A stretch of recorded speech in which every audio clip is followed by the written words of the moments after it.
Hey, Mike, guess what? What? Mike, raging rivers, hungry bears, drastic avalanches, roaring seas. No matter how prepared you are, a walk in the woods can go from innocent to disaster in the blink of an eye. Yeah. When pushed to their breaking point, humans are capable of astonishing things that you would never thought of possible. Yeah. Listen to In the Wild as they explore the most heroic, terrifying, and phenomenal stories of real people who survived the unsurvivable. Learn what went wrong, what went right, and how you can make it out alive if the worst case ever happened to you. In the Wild podcast reviews on Apple include Love Your Podcast from Laura. It's scary how relentless nature can be. I always enjoy this podcast at work. It keeps me on the edge of my seat. Or how about we go with Hiker 0001?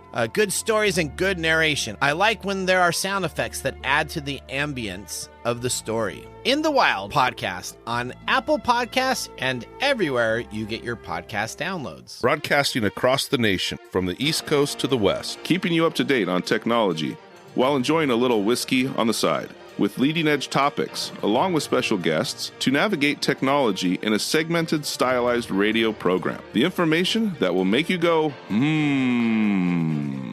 Pull up a seat, raise a glass with our hosts as we spend the next hour talking about technology for the common person. Welcome to TechTime Radio with Nathan Mumm.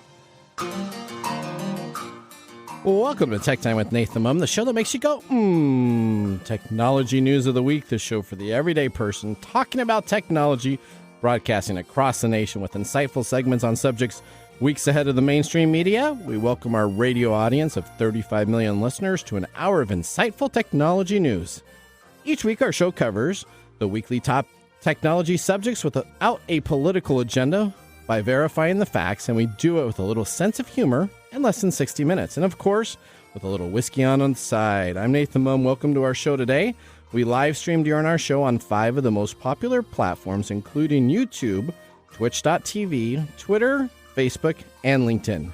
We encourage you to watch us live or visit us online at techtimeradio.com. Tweet us during the show at hashtag TechTimeRadio, and we'll do our best to respond to the tweets on the air.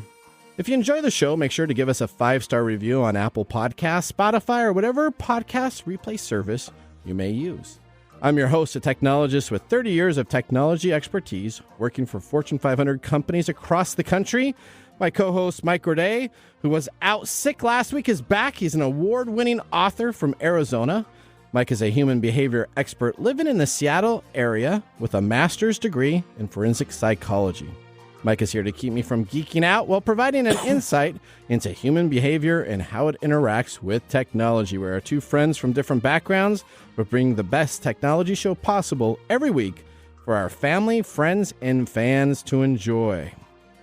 Welcome back, Mr. Gorday. Hopefully you're feeling better today. Yeah, moderately. Moderately? Okay, well, we're glad you're here for the show. I may cough a little bit. You may cough a little bit. You'll just hit the cough button. Odie, let's get ready to start today's show. Now on today's show. Today on Tech Time with Nathan Mumm, TechTimes Best of the Best from CES 2023 starts with part 1 of our 3-part review of CES 2023. Remember when we used to do this one show?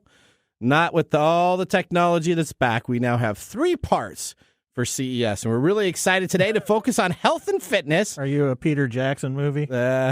Maybe, that's right. But today we have our technology expert for fitness and health, James Riddle, that will be joining us. So he's going to kind of go through, I picked out the top 10 items out of a list of about 55 health and wellness technology items. Let me tell you, that is the field if you're an up-and-coming crazy idea people. We're not going to talk about toilets this year. Well, are we going to talk about toilets this year? We're going to be talking about health and fitness on today's show. Screening health toilets. Yeah, we're going to be doing that. Next, do you want a 2-story 3D printed house? Or why is the Seattle school system accusing social media platforms of increasing students' anxiety and depression in a lawsuit? Finally, we have how much will you pay for an AI-written and illustrated children's book? All right, in addition to that, we have our standard features, including Mike's mesmerizing moment, This Week in Technology, and a possible Nathan Nugget if we have time at the end of the show. As always, we have our pick of the day whiskey tasting during the commercials, to see if our selected whiskey pick of the day gets 0, 1, or 2 thumbs up at the end of the show. So sit back, raise a glass, and welcome to Tech Time with Nathan Mumm. Now it's time for the latest headlines in the world of technology. What's happening in the world of technology? This is our top stories in the first 5 minutes. All right, story number 1. Amar Rashid wrote and illustrated a children's book in 72 hours using ChatGPT and Midjourney, using all AI tools that were free to self-publish a book on Amazon called Alice in Sparkle. It's available for purchase for $9.13.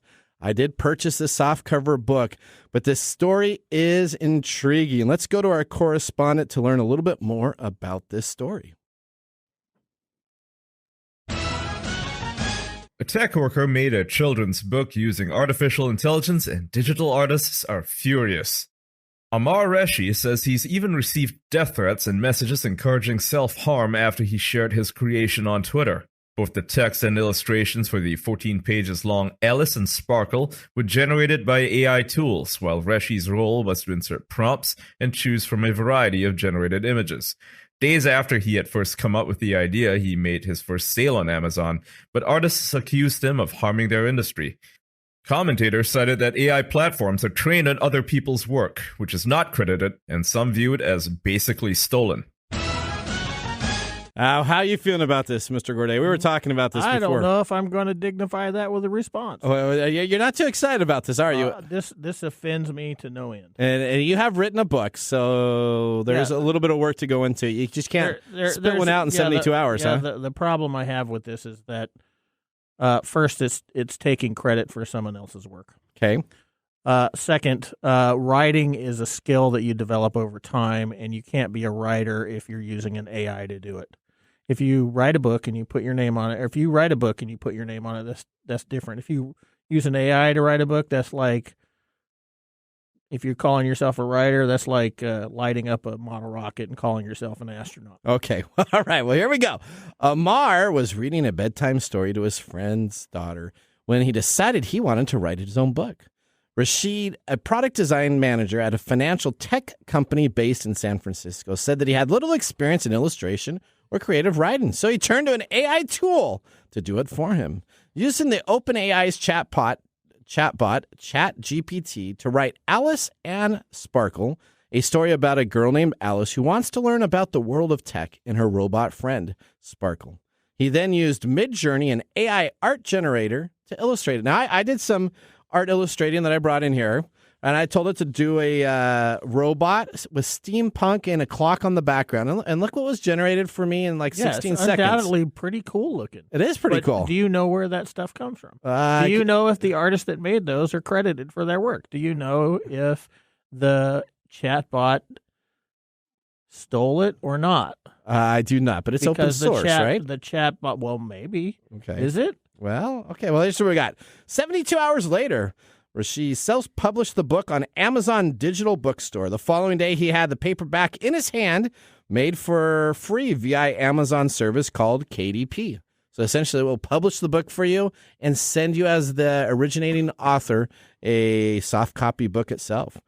The book was briefly removed from Amazon as Amazon paused its sales from January 6 to January 14, citing review activity suspicious alert, which he attributed to the volume of both 5- and 1-star reviews. He sold 841 copies before it was removed and later added back on. So I tried the same exact thing with a Choose Your Own Adventure book. I grew up listening to and reading Choose Your Own Adventure books. Yeah, so did I. The white books, weren't those the greatest thing? You go through them and a little ding on the tape. Yeah, or the ding on the tape. Choose your page. Okay, so I did one, and I had ChatGPT write me a book about the Ark of the Covenant and a search. Now, I have a 40-chapter book, and I sent you a copy of it to look at.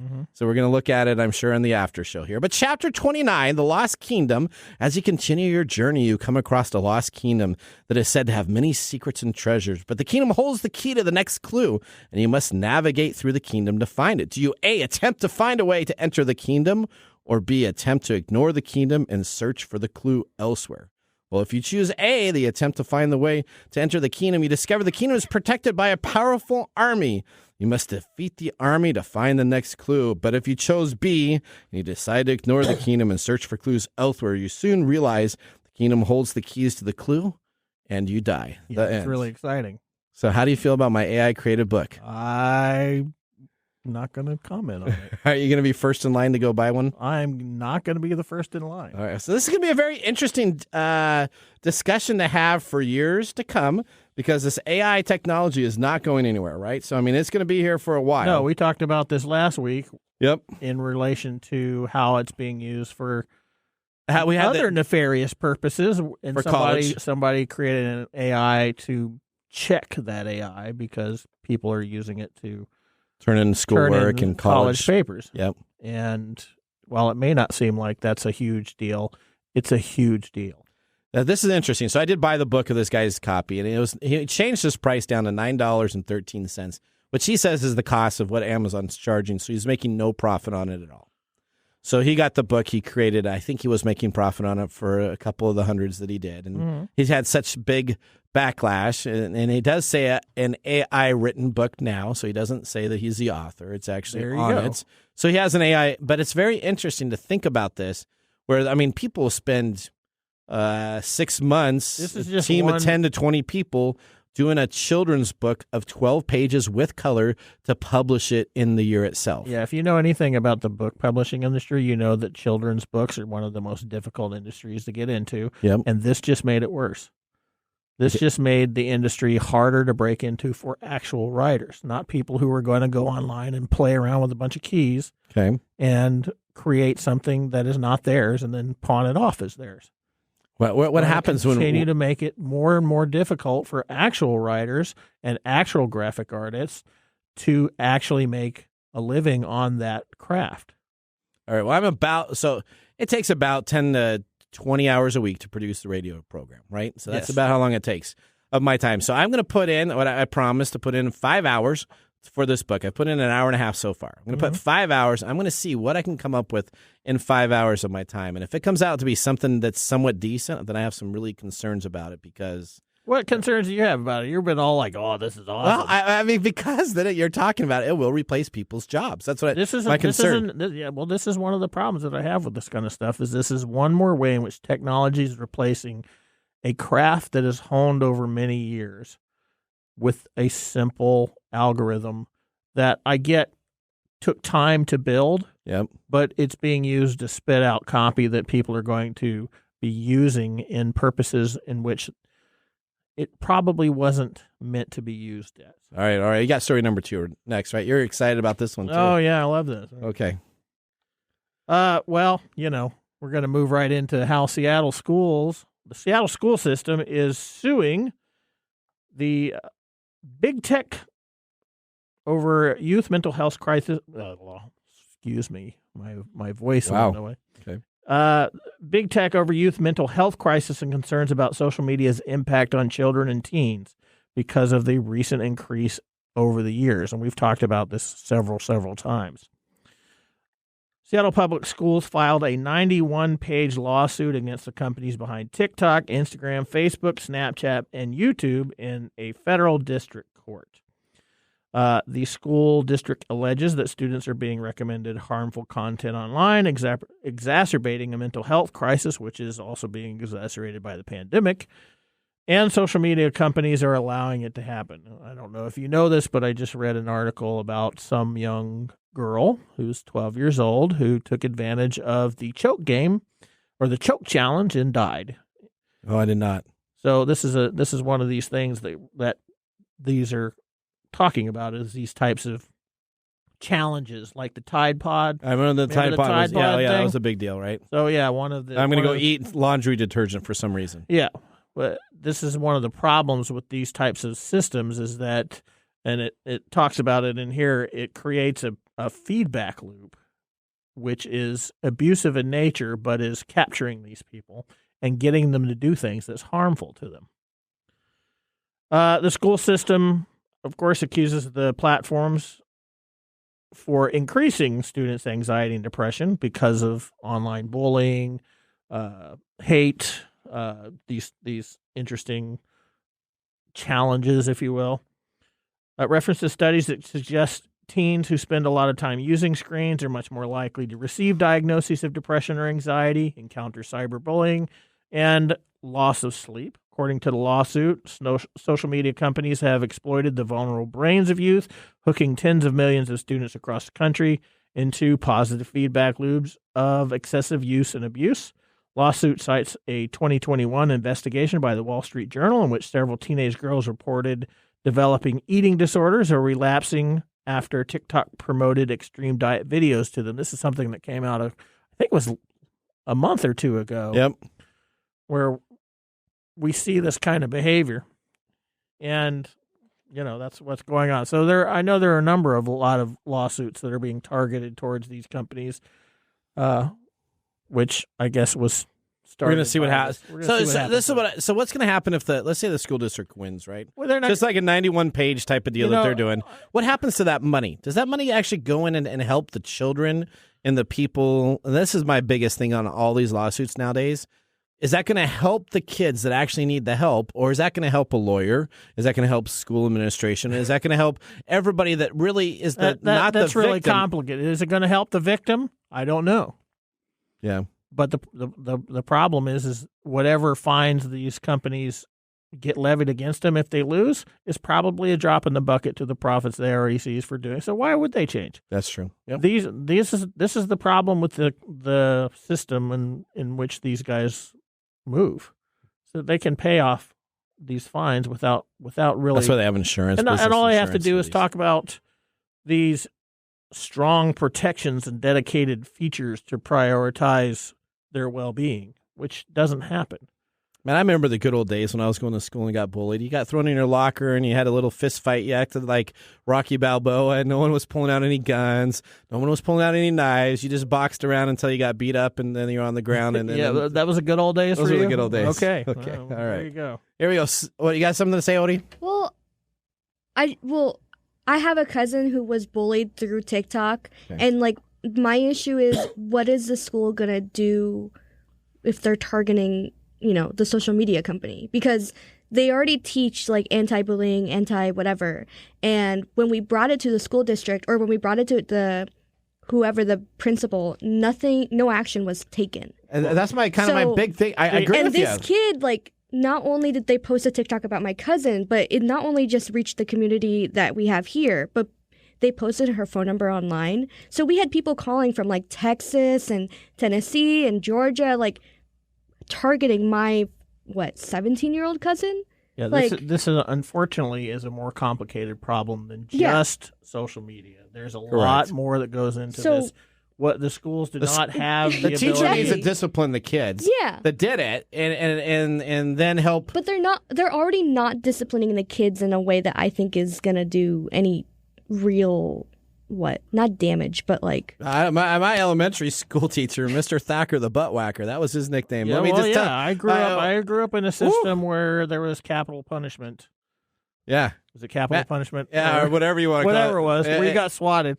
Let me tell you, you learned really quick, because I'll tell you, nothing like a principal that could care nothing about you when he has to give you a swat. There's no mom and dad emotion about trying to be nice. He's trying to get his anger out. This is really just a complicated sociological and economical problem, because these companies feed off of something that they don't control either.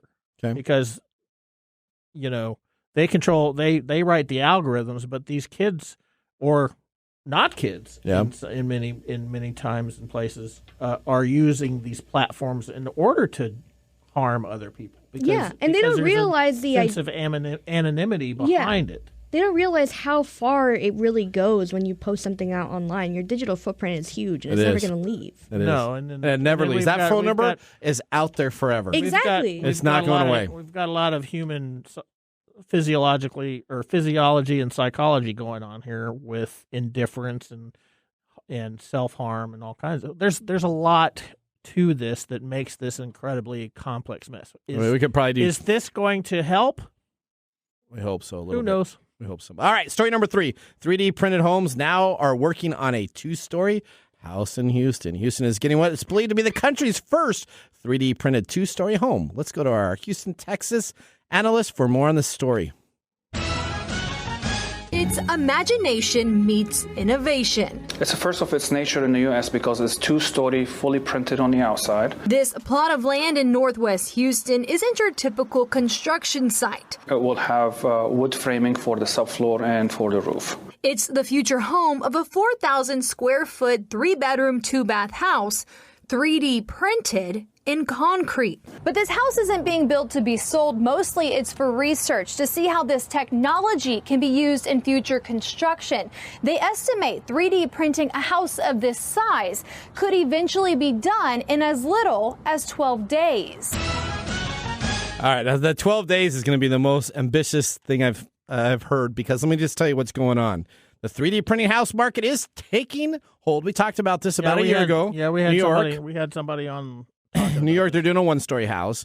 3D printing is taking constructions to new heights. Essentially, these machines have been pouring concrete mix from a nozzle, one layer at a time, in hot weather and cold weather along the side of the workforce to create a 4,000 square foot home. Well, the construction 3D printed house has been around for decades. The technology that is being used is starting to break ground in the U.S. home market, with the last couple of years having several 3D printed houses already being sold. After starting construction in July, the printing process is almost halfway done as the second story is becoming a challenge. Concrete can do better with strong winds, and concrete, when you decide to lay it, depending upon the weather, hot or cold, makes a difference on how much and how quickly it dries. Mm-hmm. So currently right now, this house is only at the first story, and the whole idea about putting that wood floor that they talk about in the article is it's uneven. You have one side of the house concrete on this 3D printer that is about 2.5 inches higher than the other side of the house, which is smaller.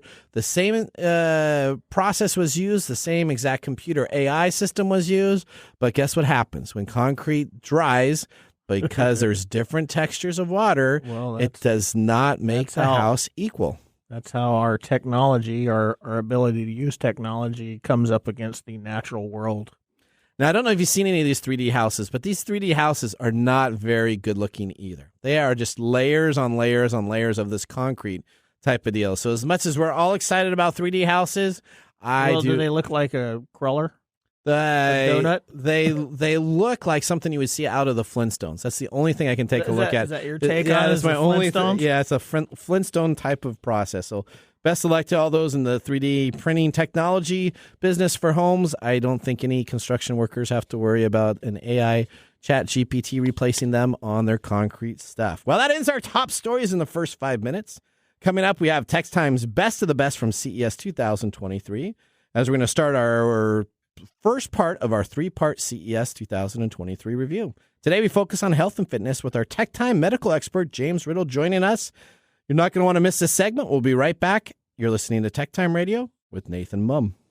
Hey, Mike, I'm looking for some help writing our blog post for TechTime Radio. Well, you should try Phosphor AI. It's an online service that will save you hours of work with your content creation. Simply type in your title, and their AI software will get to work writing a high-quality original article for you. You'll need to review the article and take 15 to 20 minutes to make necessary edits before publishing, but you'll get free articles just for signing up, so you can try out the service and see how it works for you.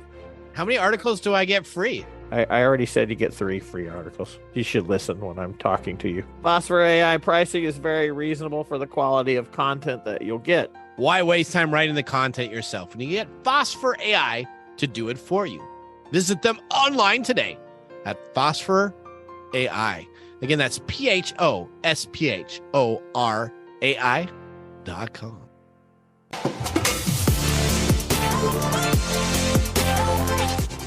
Welcome back to Tech Time with Nathan Mumm. Tech Time Radio is a weekly hour technology show that talks about current technology in a simple format without having to geek out. Brought to you by myself, Nathan Mumm, and Mike Day. We just had our first whiskey tasting during the break, and now let me tell you about what we're sipping in our pick of the day. During the show today, we have chosen Scatterbrain PB&J whiskey, 70 proof, $21.99. According to Total Wines and More, who distributes this flavored whiskey, that's a smooth Canadian whiskey with the flavors of peanut butter and raspberry jelly with a fresh take on a classic that is slightly sweet and nutty. Sip it straight, serve it on rocks, mix fun and clever cocktails, or pour it on ice cream for a delicious treat. All right. There you go. What do you think of this whiskey? It's sweet. Okay. You don't like it? What do you I think it's got a if you just go with flavor, it's got a nice flavor, but it's not a whiskey. All right. And it's very sweet. Okay. Well, so, am I drinking a dessert? Are you drinking a dessert whiskey? I don't know. I didn't try your cake batter. That was bad. This is way better than the cake batter. All right, so now we're going to get our whiskey out of the way. Let's go to our next segment, Ask the Expert with James Riddle. Welcome to the segment we call Ask the Experts with our TechTime Radio expert, James Riddle. Connecting with us on the Comcast live stream, we have James Riddle. James is the Vice President of Research Services and Strategic Consulting for Advera. He served on the board of the Northwest Association of Biomedical Research and the steering committee of the Clinical Trials Transformation Initiative. He has also served as a site visitor for the Association of the Accreditation for Human Research Protection Programs. He's a regular speaker for public responsibility and medicine and research, but we know him as our TechTime medical and research expert in technology. James, glad to have you back on the show. Always a pleasure. All right. So here I don't know that whiskey that tastes like peanut butter and jelly. I'm in. I'm kind of liking it. I'm split. Okay, there you go. All right. So James, we have 10 products that hit our TechTimes Best of the Best for CES 2023 in the health and fitness category. I'm leaning on your expertise to tell us if these products you think are valid or if they're vaporware. Now, a lot of time at the CES show, there's vaporware? A lot of vaporware means it's never going to come to be fruition, and it's just somebody thinking up some great idea. That's a Microsoft term, vaporware. Vaporware. Yeah, so it's like software. It was more about toilets. No. Well, let's talk about, James. Let's talk about product number 1. USCAN. One of the most talked about products at this year's CES was USCAN from the French company Withings. And not just because it provides a golden opportunity for puns, the USCAN is a 2023 CES Innovation Award honoree. It's a pebble-shaped device that hangs on the side of your toilet bowl. So we start with the toilet. We're going to start with the toilet stuff. Right. Okay. You urinate on it, and a little bit of your urine is pumped into a cartridge where it triggers a chemical reaction. All right. So I think that's James. That's your cue, man. Yeah. So I got to tell you, this one, super cool. It's definitely a hit. And let me tell you why. When you talk about research and clinical research and the medical industry, there's a big movement towards being able to meaningfully measure things about the human body at home. So in traditional clinical trials, if you were going to need to get a urine scan or you needed to get a test of some kind that involved producing urine and providing it, right? You used to have to go to the clinic, pee in a cup, put it in the holder, and hopefully you didn't spill it on the way. Now, you don't have to go to the clinic anymore. Now you can just go pee in your own toilet, and hopefully the device will be able to read accurately the creatinine levels or whatever it is that they're going to read in the urine, and be able to incorporate that right into the clinical trial results. Super convenient for people who are not able to get to a clinician's office or not able to get to the doctor's office. The only thing that I was looking for in the article that I didn't see is whether the company had gone through the process of approving this particular device with the U.S. Food and Drug Administration so that it was an actual FDA-approved therapeutic, an assay, a test. And so if they would do that, they'd have a whole lot more area to go sell it to the pharmaceutical companies and medical device manufacturers and the like. Otherwise, it's just a cool little thing. You get to pee in the toilet and you get some results. I mean, that's what's not to like about that. It brings back memories of childhood. And everybody just loves this idea of capturing your urine. I just don't get it. What do you mean everybody? All the doctors want to capture your urine so they can do analysis of that. There's got to be something better than capturing urine to tell us what we're doing, right? I don't know. I don't know why you were looking at me. It usually involves sucking blood out of you. Okay, I have to go to the doctor and get my blood taken then. All right, well, sleep technology is number 2 on our list. Yeah, let's move on. Sleep technology has exploded in popularity this young decade in 2 categories. Now there are sleep trackers and sleep Earbuds, but no longer. We combine both of these categories for the LG Breeze sleep earbuds. Various of monitors that can detect your sleeping patterns. This allows you to also, with this earbuds, to have soothing patterns, soundtracks, and noise canceling while you sleep. LG Breeze earbuds promise to excel at both categories, monitoring your sleep and helping you to do it better. What do you think about this, James? I think from the standpoint of white noise in the background, that helps a lot of people sleep. If it's sticking out of your ear and you roll over on your pillow and you stick it down in your ear canal, that's not going to be terribly comfortable. So hopefully they've thought through that. But the idea of using sound waves or electromagnetic stimulation in the brain to produce some kind of physiological result, that's been around for a while. Doctors and researchers use cranial stimulation to do everything from recover motor skills to being able to work prosthetic limbs to even working on now, can you use electronic devices to stimulate certain areas of the brain to help with Alzheimer's and dementia and memory loss and things of that nature. So the idea of having something strapped to your head while you're sleeping isn't terribly new. The idea that you'd stick something in your ear before you go to bed, I don't know. I mean, it depends on how comfortable it is. Would you do that? No. I would not do that. No, I don't.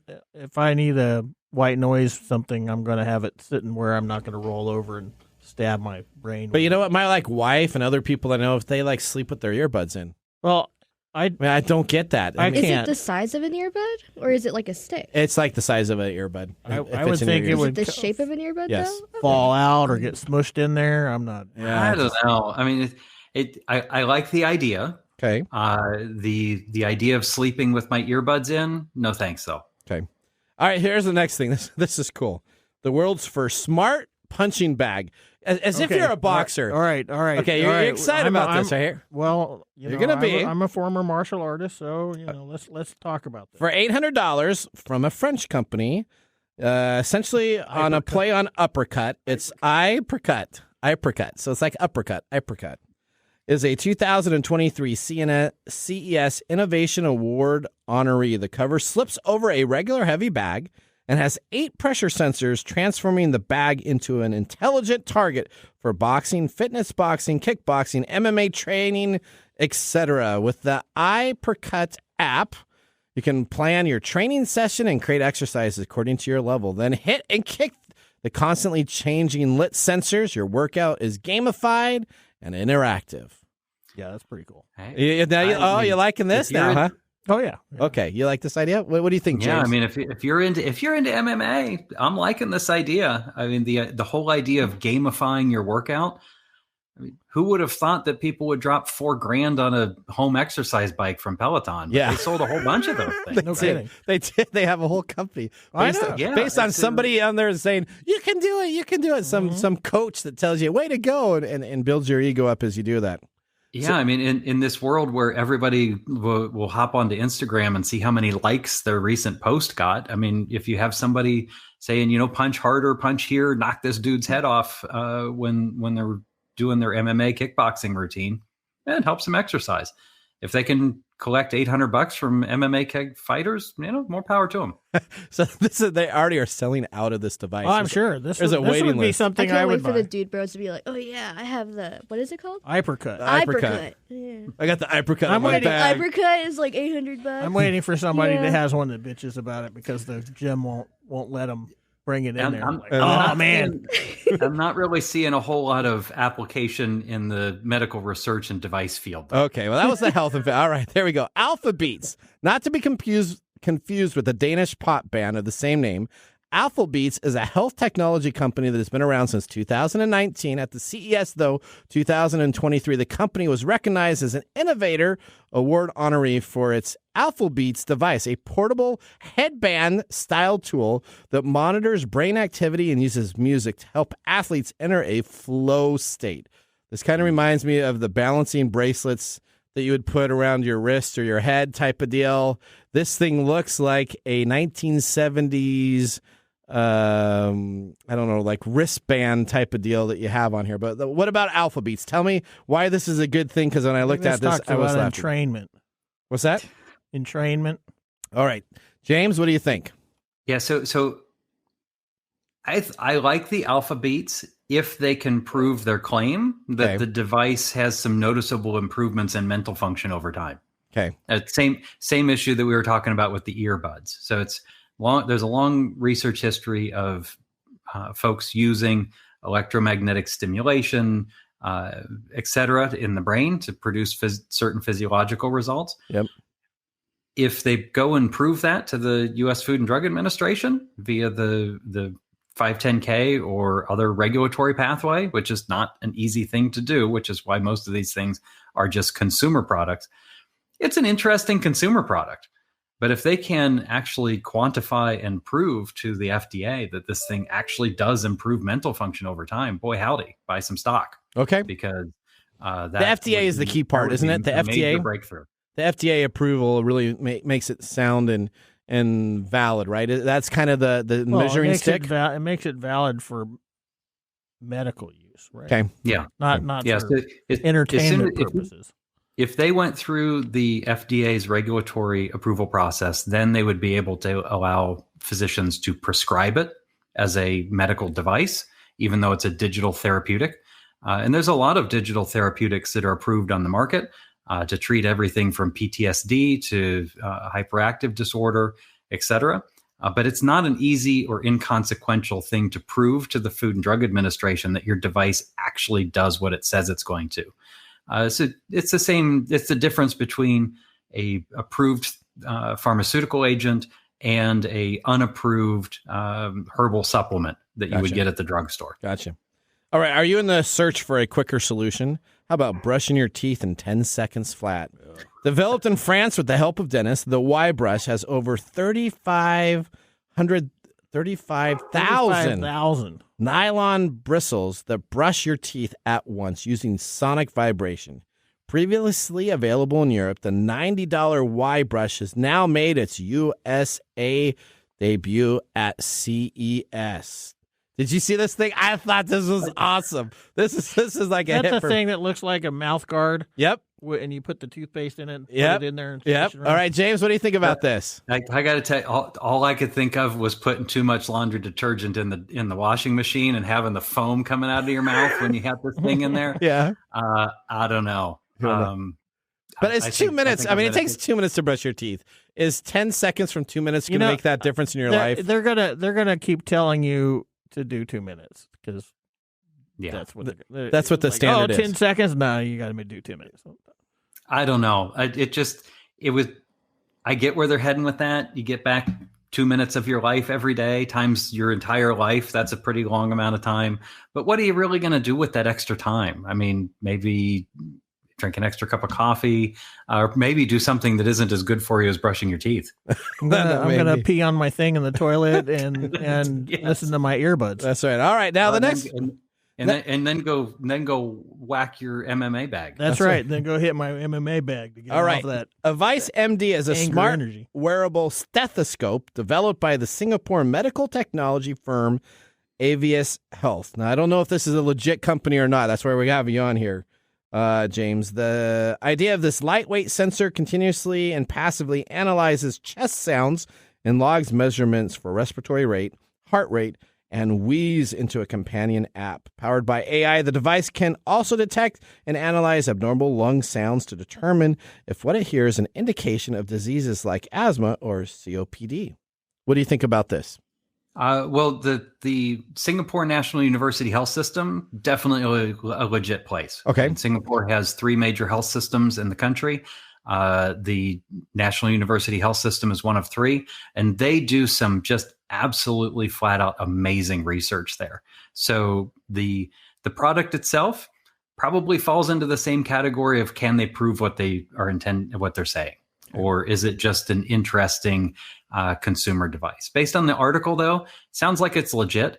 And it really does fit in with this overall narrative of pharmaceutical companies, device manufacturers, as they're doing their experiments and doing their research, they want to make it more convenient for the people who are participating in those research protocols. And one of the ways they do that is they have validated, approved wearables that you can put onto yourself so they can monitor what's going on with your body after you take an experimental drug, for instance. And so they can tell that, are you having heart problems? Are you developing an arrhythmia? Are you, what's going on with you? And they can do that in pretty much real time, as long as you're wearing the sensor, and the sensor is connected to the Wi-Fi that goes back to the monitoring system. Where 10 years ago, you only got little snapshots every time the participant in the clinical trial would come into the clinic, and you would, do the EKG or listen on the stethoscope. Well, now they can do it over a prolonged time, right? Yep. And they can detect when something's going wrong a lot faster than they used to. So it's made clinical trials a lot more safer. And it's also made them a lot more convenient because people don't have to come into the clinic as often because they have these remote sensors on them. That makes sense. And then you can put them on the Space Marines when they go fight the aliens. And on the planet Vulcan. All right, James, thanks so much. We're halfway done. We're going to head out to a commercial break. When we come back, we still have Mike's Mesmerizing Moment, our technology fail of the weekend. Of course, This Week in Technology. You're listening to Tech Time with Nathan Mumm. We'll see you after the break.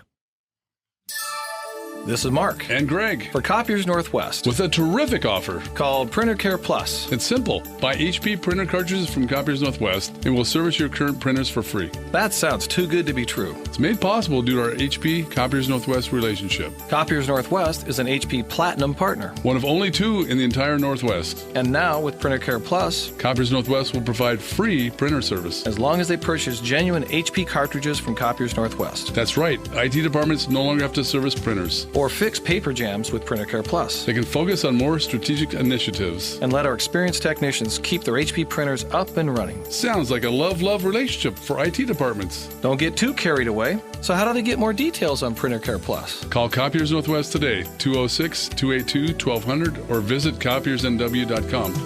Copiers Northwest. New ideas, new solutions.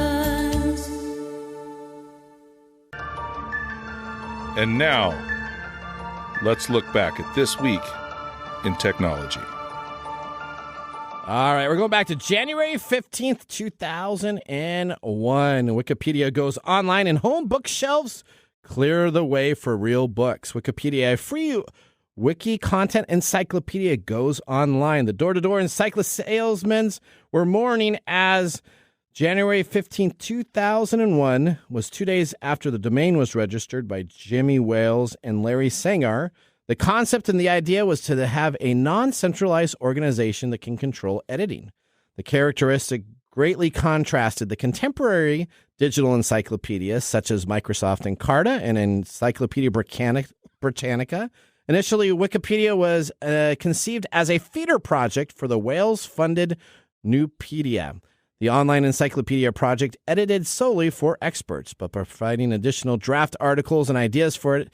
Essentially, what we have now today is the Wikipedia Overall Informational Encyclopedia. Wikipedia receives over 117 million monthly unique visitors from the United States alone. All right, that was This Week in Technology. If you ever wanted to watch some Tech Time history with over 2 years of videos, podcasts, blog information, and other items, you can visit TechTimeRadio.com to watch our older shows or join the Tech Timers Facebook group to talk to us live all the time. We're going to take a commercial break. When we return, we have Marc Mumbles and our Technology Fail of the Week. We'll see you after the break. TechTime Radio is brought to you today by Nutility, the platform that makes utility management seamless by selecting your service providers, splitting a single bill amongst roommates, and then shutting off your service when it's time for you to move out. Nutility reviews your preferences and sets up all the utilities for you. This provides you with the best local provider in your service area. It's much easier than splitting up your bills between roommates. No more late Larry not being able to get to you on time to make the payments, and no more Venmo charges or PayPal charges. One place to do your billing so that everybody pays on time. Now, how can you use this great service from Nutility, you ask? Aha! Well, you can absolutely get it now and get 3 months for free. That's correct. If you go to Nutility.com, again, it kind of sounds like utility, but it's Nutility.com. Use the tech code 3, and again, that's NUTILITI.com. Get your first 3 months for free using the code TECH3. The segment we've been waiting all week for. Marc's Whiskey Mumble.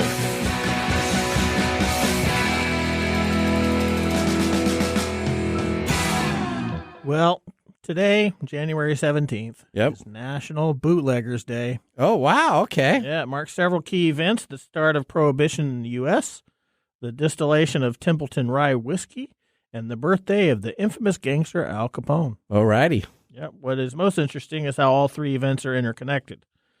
It was the onset of Prohibition that prompted both Capone and farmers in Templeton, Iowa, to distill their own whiskey to sell. This is how the famous Templeton Rye whiskey was born, and its popularity spread like wildfire during Prohibition. So much so that it became Al Capone's favorite whiskey. So, of course, you chose a spirit nobody in their right mind would bootleg. What's that now? Let alone buy. I don't know. I bought it. I had no problems buying it. A while back, Nathan reviewed their vanilla cake whiskey for 2 thumbs down. So what does he do? He goes out and buys their PB&J flavor. This is the first peanut butter and jelly flavored whiskey to hit the market, and fingers crossed it is the last. Marc will not dignify this with his mumblings. Oh, wow. Welcome back, Mike. Nathan shows his respect for you missing a week to bring this kind of whiskey on the show. All right. Well, that's nice. Thanks, Marc. Thanks, Marc. All right. Okay. I heartily agree with you there. It should have been a rye whiskey, probably Templeton. There should have been. That would have been great if I would have known. I didn't know it was Prohibition Day. All right. Well, thanks for that mumble. Now we're going to bring back on the stream James Riddle, the Vice President of Research Service Strategic Consulting at Advera. He's a regular speaker for public responsibility in medicine and research, but we know him as our TechTime medical and research expert in technology. James, we have 4 other products left on the TechTimes Best of the Best for CES in the health and fitness category. I'm leaning on your expertise to help us through these items. The next thing we have is called the Dyson Zone. Did you see this thing? The Dyson Zone is an air purifying headphone. An air purifying headphone. How does that work? I mean, there's so much interesting stuff at CES that comes out every year. Unfortunately, I like Dyson vacuum cleaners. This one just falls into the category of I really don't understand why they built this thing. I get air purifiers. Okay. Nothing against air purifiers. It's a portable one. You put it on. You put it on like a headset. But, and then you look like Bane from Batman. You got this thing in front of you. Why not combine that with a total body insulation suit or something? I just didn't get it. Or what's that? The Earbuds. Or the Earbuds? Well, yeah. Hey, you know what? Noise canceling. Dyson noise. Dyson is so excited about it. They have already set their launch in March with a price tag of $949. I'm gonna rush out and not buy that for this thing. Okay, I'm not buying this device. If I'm going to spend $1,000 on something, I bet if it was on Kickstarter, no. Why would I buy this when I can go buy a whole virtual reality headset from Apple for probably the same price? Forget that. Forget. For that price, I'm going and buying one of those little P-dot shoot 'em things for every toilet in my house. There you go. So you can have. Is that how much they're going to cost? Well, I don't know how much they're going to cost, but $949 is pretty darn expensive. That's so. Would that be called vaporware? No, it's actually coming on out. That was called Stupid Idea Product is probably the best way to say that. All right, the next thing we have here, we're going to go into we're going to go to the Connect. It's CONNEQT pulse blood pressure. It's a Connect Health. It's Connect Pulse is a home blood pressure monitor that was announced at CES. It promises to track advanced arterial health metrics like central blood pressure, the blood pressure at your heart, and arterial stiffness with medical grade precision. Talk to us a little bit about the Connect Pulse blood pressure device.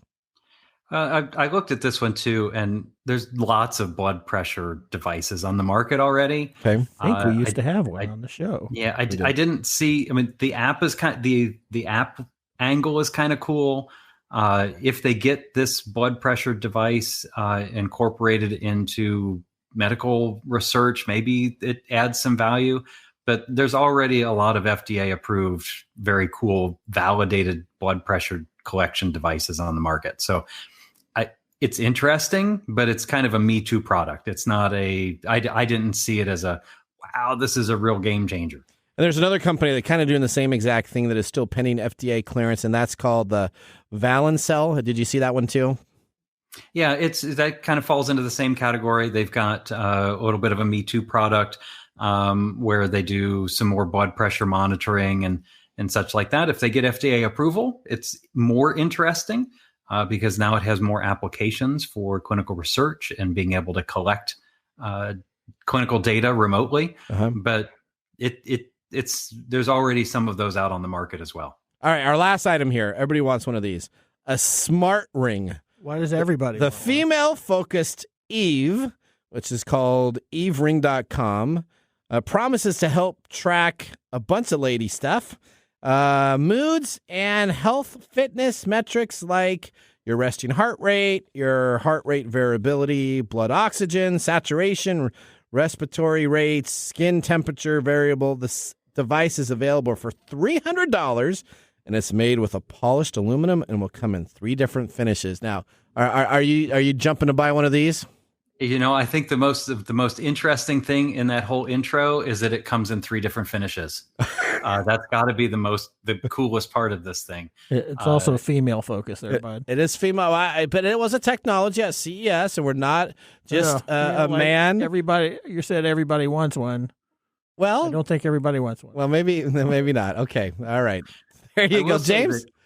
I will say that if like with the other devices, and this was a big theme at CES, was how do I collect information about my health in a safe home environment, and can I use that technology to make things easier for the medical industry, to being able to not have to go into the clinic to monitor for clinical research, not having to go into the see the clinician to gather data, things of that nature. That was a big push at CES, and I'm really glad to see that a lot of consumer products are heading that direction. Maybe they should. Big race on in the drug development world to do more decentralized clinical trials and virtual trials, where you're using these types of technologies in a very prescribed clinical setting. So it was encouraging to see all of that. Lots of different products. I think the only one that I'm probably not rushing right out to get, except for the multi-finished EV zone, is probably that Dyson headset thing. Yeah. I just don't see it. But the pee in your toilet and get results from your urine, that was awful. That was pretty cool. That's right. You see it. Yeah. It always starts. Well, James, thank you so much for being a part of our show. We're going to be back next week with part 2 with Nick Espinoza as our guest. James, we will see you again next month. All right. Very good. Thank you very much. See you, James. All right. At this time, we are going to move now into our Mike's Mesmerizing Moment. This is Mike's Mesmerizing Moment, presented by StoriCoffee. Visit StoriCoffee.com. All right, Mike, here's a question. We're running up against time, though. Life Hacker reports the 7 deadly sins of keeping a secret this week in a big article. Most people keep secrets, but is it healthy?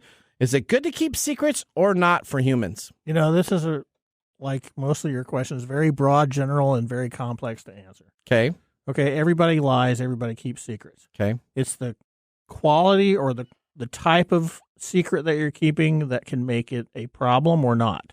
Like, for instance, in my field, I keep a lot of secrets, quote unquote, because I have to maintain confidentiality with my clients. That does not bother me until it becomes something that I focus on. If I start focusing on that secret, then it becomes a problem for me. Okay. Is it a secret that can harm somebody else? That could be a problem. If you have a secret and you bring somebody in, are you ethically bound to that? So this is a complicated question. But you would say that it's okay to keep secrets. I think it depends on the secret. Okay. Depends on the secret on whether it's okay to keep it. That makes sense. All right, well, now we're going to move into our pick of the day here. We had, of course... And now our pick of the day for our whiskey tastings. Let's see what bubbles to the top. Thumbs down. All right, Scatterbrain PB&J whiskey. You're giving it a thumbs down? Thumbs down. Oh, I'm giving it a thumbs up. Thumbs down. It's too sweet. What? I agree. It's too sweet with a sour note in there somewhere. Oh, I liked it. I thought it was pretty good. I don't think it's as good as Screwball, though. Screwball is still probably Screwball is the Screwball best was ever. just amount of goodness. That was what makes sense. All right. Well, that was our whiskey pick of the day. Mike, we're about out of time. We want to thank our listeners for joining the program. Listeners who want to be on our show, you can always go to techtimeradio.com and click on Be a Caller to talk in our talkback system. Remember, the science of tomorrow starts with the technology of today. Bye-bye. Thanks for joining us on TechTime Radio. We hope that you had a chance to have that moment today in technology. The fun doesn't stop there. We recommend that you go to techtimeradio.com and join our fan list for the most important aspect of staying connected and winning some really great monthly prizes. We also have a few other ways to stay connected, including subscribing to our podcast on any podcast service, from Apple to Google and everything in between. We're also on YouTube, so check us out on youtube.com/TechTimeRadio, all one word. We hope you enjoyed the show as much as we did making it for you. From all of us at TechTime Radio, remember, Mumm's the word. Have a safe and fantastic week.